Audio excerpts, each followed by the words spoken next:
ikaw pala. Ate, di ba ako yung sasahod sa paluagan? Oh, ikaw nga. Sana kung kumpleto na. Ulit lang kunin ko. 10 yun? Oo, 10 yun. Di ba number 3 ako? Oh, ikaw number 3. Sige, salamat ha. 10. Basta siguraduhin mo lang ha, tuwing katapusan ay magabayad ka at maraming pang masahod. Huwag kang masira.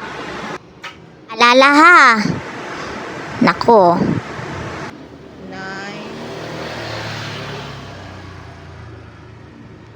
Salamat ate. O di sa katapusan na lang ulit ako maghuhulog, ano?